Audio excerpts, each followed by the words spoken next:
Equations given है, ठीक है। एक्सरसाइज 1.2 है, क्वेश्चन नंबर 8 है। तो ये एक्सरसाइज के अंदर हमारे पास 7th रूट की कोई इक्वेशन है, x power 7 plus x power 4 plus x cube plus 1 is equal to 0। अब आपने करना ये, पिछले जो लेक्चर में हमने डिस्कस किया था nth रूट हमने फाइंड करना था, वो इक्वेशन हमने सॉल्व की हुई थी, ठीक है। मैं आपको अभी दिखा भी देता हूँ। अब उस इक्वेशन के बेसिस पे हमने इसको सॉल्व करना है, इस इक्वेशन को। nth रूट होगा, ठीक है, लेकिन यहाँ पे हमारा 7th रूट है, मतलब x 7 है, पावर 7 है। nth रूट के लिए हमने उसको सॉल्व किया था, ठीक है जी। तो ये इक्वेशन गिवन है, आपने सिंप्लीफाई करना है पहले इक्वेशंस को, ताकि जितनी आसान इक्वेशन बनेगी उतनी जल्दी आपको रूट्स मिल जाएंगे, ठीक है। अब आपके पास ये इक्वेशन है, x पावर 4 आपने क्या किया, कॉमन ले लिया है, आपके पास क्या आ गया, x cube plus 1 plus 1 common हो गया, एक्स क्यूब प्लस 1। तो एक्स क्यूब प्लस 1 दोनों में से कॉमन हो गया, तो आपके पास क्या आ गया, x cube plus 1 bracket over bracket start x power 4 plus 1 is equal to 0। अब आपको पता होता है किसी भी दो नंबर्स की अगर मल्टीप्लीकेशन 0 हो जाए तो जाहिर सी बात है उन दोनों में से कोई ना कोई एक टर्म 0 होता है, ठीक है जी। जब भी कोई एक टर्म 0 होती है तो उनकी मल्टीप्लीकेशन क्या हो जाती है, 0 बन जाती है। तो इसलिए हम क्या करते हैं, either x cube plus 1 is equal to 0 और x power 4 plus 1 is equal to 0, ठीक है। इस तरीके से करना है। अब हमें पता है कि या तो ये वाला टर्म 0 होगा या तो ये वाला टर्म 0 होगा, तो इसलिए हमने क्या किया, x cube plus 1 is equal to 0 implies that x cube is equal to -1। यहाँ पे प्लस है तो राइट हैंड साइड पे जाएगा तो क्या हो जाएगा, -1 हो जाएगा। अगर हम इसका क्यूब रूट निकालें तो क्या आ जाएगा आपके पास, z आ जाएगा, कॉम्प्लेक्स नंबर आ जाएगा, ठीक है। क्योंकि अंडर रूट किसी भी माइनस नंबर के ऊपर जब अंडर रूट आ जाता है तो आपका कॉम्प्लेक्स नंबर बन जाता है, ऐसे ही है, ठीक है।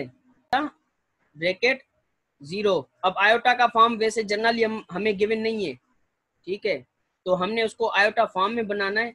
तो z is equal to r cos r cis theta, ये इक्वेशन हमने ड्राइव की थी लास्ट लेक्चर में, तो मैं आपके साथ वो भी शेयर कर देता हूँ, देख लें।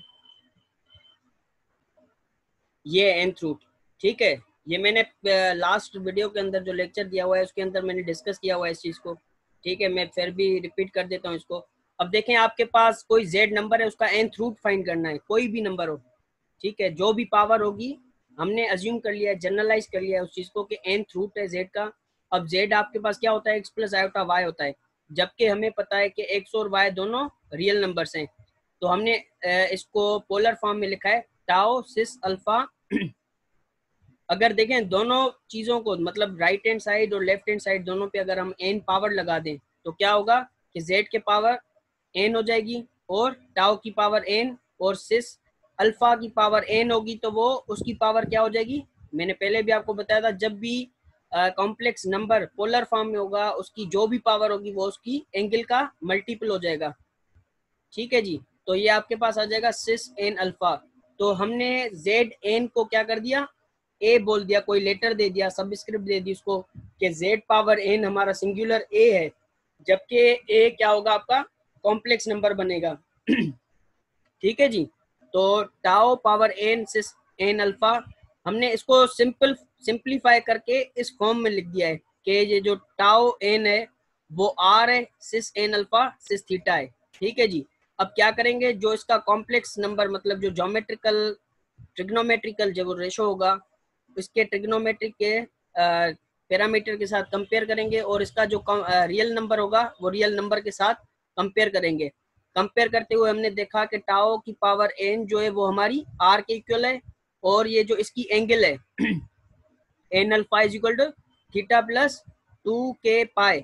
अब 2k पाई हमने क्यों लगाया है, क्योंकि हमें पता है कि ये जो एंगल है अब एन से मल्टीप्लाई है ना, क्योंकि एक एंगल पे तो जैसे cos 30 की वैल्यू क्या होती है या sin 30 की वैल्यू क्या होती है, 0.5 या 1/2 होती है, ठीक है। इसी तरीके से कोई और एंगल भी होती है जहाँ पे सेम वैल्यू आपकी रिकर होगी, ऐसा होता है नहीं होता जैसे sin 150 हो गया, sin 180 हो गया, सेम वैल्यूज बार बार रिकॉल हो रही होती है, क्योंकि पोलर फॉर्म में हमारा डिस्टेंस इंक्रीज नहीं हो रहा होता, खाली वैल्यूज चेंज हो रही होती हैं, वो वैल्यू इंक्रीज नहीं होती। समझ में आ रहा है।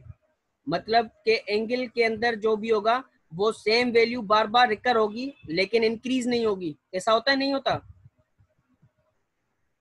मतलब अगर साइन 0 आपके पास क्या हो गया, 0 हो गया तो साइन 180 भी आपके पास 0 होता है। सही है, तो इसीलिए हमने क्या किया, उसके अंदर 2k पाए ऐड कर लिया है। अच्छा जी, उसके बाद क्या होगा, k आपका इंटीजर है, मतलब कितने टाइम्स वो रोटेशन होगा, और n उसकी टोटल रोटेशन होगी कितने टाइम्स। ये भी इंटीजर है आपका, ये भी इंटीजर है। तो अल्फा की वो जो वैल्यू बनेगी, theta is equal to 2k pi over n।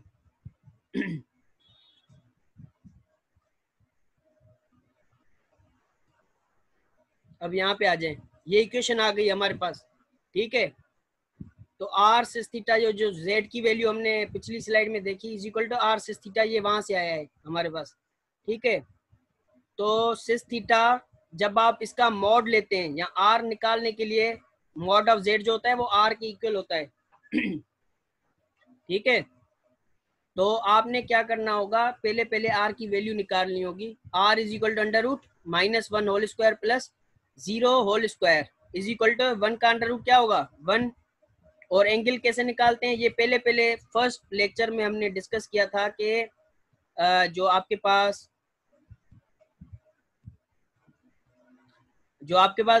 Theta निकालने, अगर आपको थीटा निकालनी होगी किसी भी उसकी पोलर फॉर्म की, तो टेन इनवर्स क्या होगा, परपेंडिकुलर अपॉन बेस निकाला था हमने। तो ये परपेंडिकुलर 0 है आपके पास और बेस आपके पास -1 है।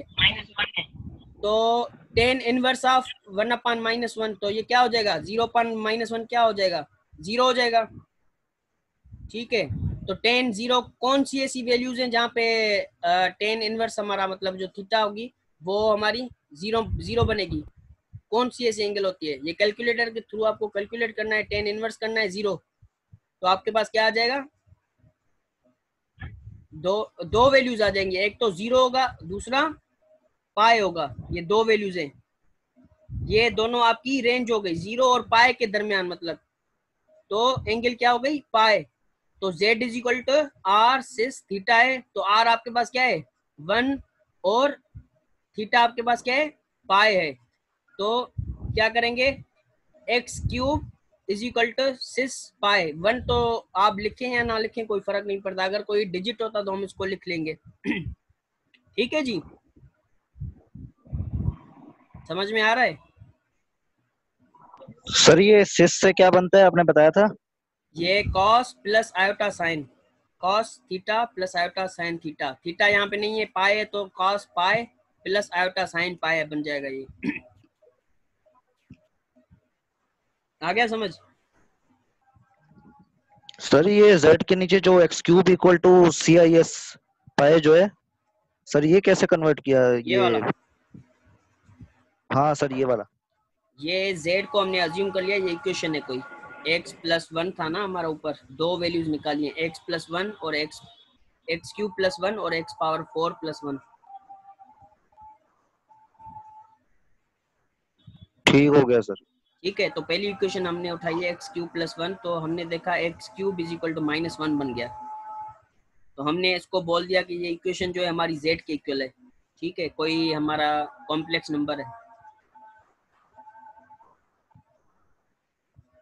ठीक है, अब -1 के ऊपर जब अंडर रूट आ जाएगा तो ये कॉम्प्लेक्स नंबर बन जाता है ना, तो हमने इसको कॉम्प्लेक्स नंबर बोल दिया है। तो z is equal to -1 plus iota तो गिवन नहीं है इसके अंदर, तो हमने खुद से आयोटा लिख दिया, उसको 0 से मल्टीप्लाई किया, कोई फर्क नहीं पड़ेगा 0 से मल्टीप्लाई किया है। सही सर। ठीक है, तो अब हमने पिछले क्लास में ये किया था कि आपके पास जो z is equal to are cis theta के बराबर होता है z। ठीक है जी, complex number is equal to are cis theta. R क्या होता है, ये रेडियस होता है किसी सर्कल का। ठीक है, और रेडियस फाइंड करने के लिए मॉड ऑफ जेड फाइंड करते हैं हम, मॉड ले लेते हैं इसका, तो वो होता है हमारा x square plus y square के बराबर। तो एक्स आपके पास ये हो गई, वाई ये हो गई। ठीक है, तो ये आपके पास z इज इक्वल टू 1 सिस पाई आ गया। ठीक है, अब z हमारा हमें पता है इक्वेशन है हमारे पास, x cube is equal to cis pi 1, तो वैसे लिखें ना लिखें कोई मसला नहीं है। तो अभी एक्स क्यूब के मतलब के टाइम्स हमने क्या करना है, उसको सॉल्व करना है, के मतलब रूट निकालना है उसका। ठीक है, तो हमें पता है इसका पावर क्या है, 3 है, तो यहाँ पे 3 है, तो यहाँ पे आ जाएगा तो क्या हो जाएगा 1/3 बन जाएगा। ये क्यूब रूट निकालना है, मतलब 6 पाई 2 प्लस 2k पाई। अब 2k पाई क्यों दिया, क्योंकि के हमें क्या चाहिए, इसका रूट चाहिए। तो 6 एंगल आ गई इसकी पाई प्लस 2k पाई होल पावर और 1/3, मतलब थर्ड रूट इसका निकालना है। आ रहा है समझ में? तो हमने इसको देखा था कि जब भी सिस के ऊपर जो भी पावर आएगा, कॉस प्लस आयोटा साइन के ऊपर जो भी पावर आएगी वो क्या हो जाएगी, एंगल की मल्टीपल बन जाएगी। कॉम्प्लेक्स नंबर के अंदर जब पोलर फॉर्म में लिखेंगे तो सिस की जो पावर बनेगी, जो एन पावर बनेगी, वो क्या होगी, एंगल की मल्टीपल बनेगी। तो हमने यहाँ पे क्या लिख दिया, cis middle bracket pi plus 2k pi, उसको मल्टीप्लाई कर दिया 1/3 से। आ गया समझ में? इस तरीके से करना है। अब हमें पता है इसके कितने, जितना पावर होता है उसके उतने रूट्स होते हैं। एक्स स्क्वायर होगा तो उसका मकसद क्या है, उसके 2 रूट्स हैं। एक्स क्यूब होगा तो उसका मकसद क्या है, उसके 3 रूट्स हैं। तो के हमारा इंटीजर है, तो के हमें 3 रूट्स चाहिए ना। यहाँ पे देखो पावर 3 है तो मतलब 3 रूट्स होंगे इसके। Yes sir, yes sir. तो के की वैल्यू हमने 0 से लेके 2 तक ले ली, 0 1 2, क्योंकि इसके 3 रूट्स होंगे तो 3 रूट्स हम निकाल लेंगे 0 1 2 से। ठीक है, ये देखो 0 1 2। अब करना ये आपको कि जहां पे के नजर आएगा वहां पे पहले फर्स्ट जो है हमारा 0 पुट कर लेंगे। K is equal to for k is equal to 0, तो ये क्या बन जाएगा, x not is equal to 6 pi. अब पाई/3 कैसे बना, जब आपने यहाँ पे के की वैल्यू 0 पुट की तो आपके पास क्या बन गया, ये पूरा टर्म 0 बन जाएगा। 0 0 बन गया तो ये हमारा पाई रह गया, बाकी प्लस ये 0 आ गया, तो उसको मल्टीप्लाई करेंगे 1/3 से, तो पाई/3 डायरेक्ट आ गया। आ रहा है समझ में सबको? सिस का मतलब क्या है, कॉस प्लस आयोटा साइन, तो एंगल दोनों की सेम होगी, कॉस पाई/3 प्लस आयोटा साइन पाई/3। अब कॉस पाई/3 की वैल्यू क्या होगी हमारे पास, जो भी होगी, ठीक है, जो भी वैल्यू बने वो आप कैलकुलेटर के थ्रू कैलकुलेट करेंगे। तो cos पाई/3 की वैल्यू आ जाएगी आपके पास 1/2 प्लस आयोटा √3/2 आ गई। ठीक है, इसी तरीके से अब दूसरी वैल्यू उठाएंगे, k इज इक्वल टू 1, तो लिखेंगे for k is equal to 1, x1 is equal to 6 pi is equal to cos pi plus iota sine pi is equal to, अब cos पाई की वैल्यू क्या होगी, cos पाई मतलब cos 180, cos 0 1 होता है तो cos 180 क्या होगा, -1 होगा, और साइन 180 होता है 0, तो ये -1 आ जाएगी, ये दूसरी रूट हो गई। आ रहा है समझ में? तो for k is equal to 2, अब यहाँ पे x2 ये थर्ड रूट है इस चीज का, ये इक्वेशन जो थी हमारे पास इसका थर्ड रूट है, तो इसको क्या किया हमने, यहाँ पे k is equal to 2 put कर लिया, तो 2 × 2 4 बन गया। ठीक है जी, 4 पाई और ये 1 पाई, ये तो 4 पाई और 1 5 पाई हो गया, उसको 1/3 से मल्टीप्लाई किया तो 5 पाई/3 आ गया। ठीक है जी, देखें एंगल वही है, पाई/3, खाली डिजिट जो होंगे ना वो चेंज होंगे, क्योंकि आपके पास के इंटीजर है कोई। ठीक है, तो cos 5 पाई/3 की जो भी वैल्यू होगी आप यहाँ पे उसकी वैल्यू निकालेंगे। ठीक है, ये फार्मूले भी आपने किए होंगे, cos 2 pi minus alpha is equal to cos alpha, sin 2 pi minus alpha is equal to minus sine alpha. इसका मकसद ये है कि cos 60 की वैल्यू यहाँ पे रखेंगे और sin 60 की वैल्यू लिखेंगे। ठीक है, अब वो हमारा क्या था, फर्स्ट पार्ट था उसका इक्वेशन का, 2 रूट थे ना उसके। अब इस इक्वेशन के टोटल कितने रूट बनेंगे, कौन बताएगा? इसके 7 वैल्यू बनेंगे। देखो 7 है ना, पहला डिजिट क्या है, 7 है, x पावर 7 है, तो 3 तो इस इक्वेशन के बनेंगे ना, 3 तो इसके बनेंगे, तो ये इक्वेशन कहाँ गई, 4 इसके भी तो बनेंगे ना, अभी टोटल 7 बनेंगे ना, x पावर 7 है ना। देखो पहली इक्वेशन के अंदर, पहले टर्म के अंदर जो पावर होगी उतने रूट्स बनेंगे इसके। ठीक है, अब हमने खाली सिर्फ ये वाली इक्वेशन सॉल्व की, x³ + 1, अभी हमारी x पावर 4 + 1 बाकी है। ठीक है, तो इसके 3 रूट्स निकाले और 4 रूट्स अभी इसके निकालने हैं। आ रहा है समझ में? Yes sir. सही सर, सॉरी सर, देखा ठीक है, तो x सर पावर सही है। 4 प्लस 1 इज इक्वल टू 0 आ गया।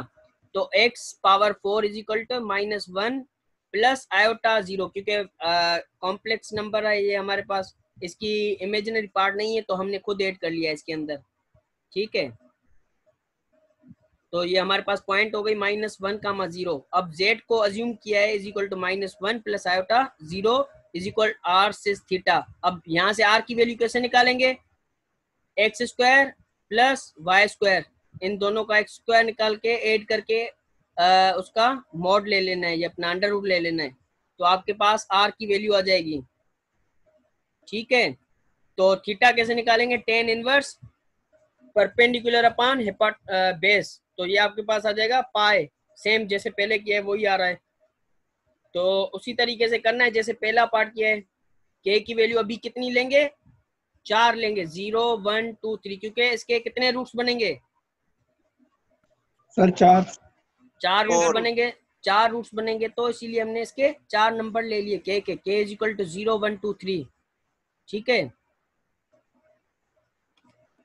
उसके बाद आ जाएगा के की वैल्यू आपने पुट कर दी। देखें जैसे ऊपर वाली उस इक्वेशन में किए, इसमें भी इसी तरीके से करना है। के की वैल्यू पुट करनी है, cis pi plus 2k pi multiply by 1/4। 1/4 कहाँ से आया? अब हमारे पास पावर 4 है, तो ये इसका इनवर्स बन गया 1/4। तो 1/4 एंगल के साथ क्या हो गया? मल्टीप्लाई हो गया, 1/4 मल्टीप्लाई हो गया इस कानून के तहत, cis theta power n is equal to cis n theta. ठीक है जी,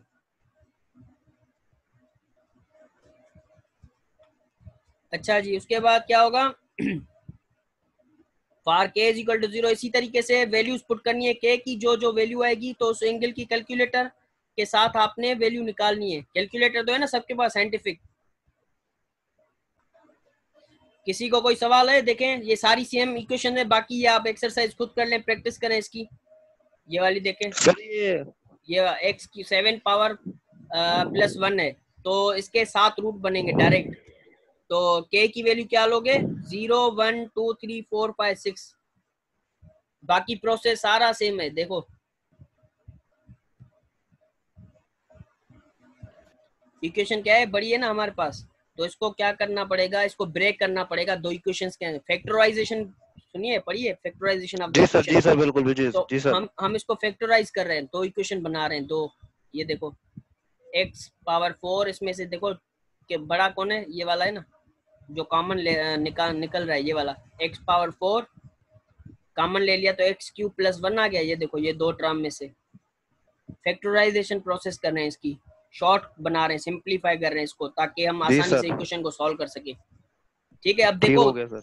दूसरी वाली इक्वेशन में देखें हमारे पास x की पावर 7, ये डायरेक्ट हमारी सॉल्व हो जाएगी, इसको फैक्टराइज करने की जरूरत नहीं है। ये देखो ये वाली जो है, ठीक है, इसको फैक्टराइज नहीं करेंगे क्योंकि ये डायरेक्ट पहले से ही सिंप्लीफाइड है। Yes sir. ठीक है, अब नीचे आ जाते हैं, ये कर लेंगे आप खुद से कर लें। और ये देखें, अब इसमें देखें ऊपर वाले के जो भी इक्वेशन दो हमने सॉल्व किए, उसके अंदर देखें हमारे पास इमेजिनरी पार्ट नहीं था, ये वाला आयोटा कोई भी नहीं था, तो हमने खुद अज्यूम किया था 0 आयोटा इंटू 0। अब इसके अंदर हमारे पास गिवन है, ठीक है, तो ये हमारी पॉइंट बन जाएगी z is equal to -1 plus √3, तो इसका मॉड लेना है। ठीक है जी, अब ये उसी तरीके से होगा, थीटा और r की वैल्यू निकाल के इसके अंदर पुट करनी है। ये आपके पास आ गया 2 6 5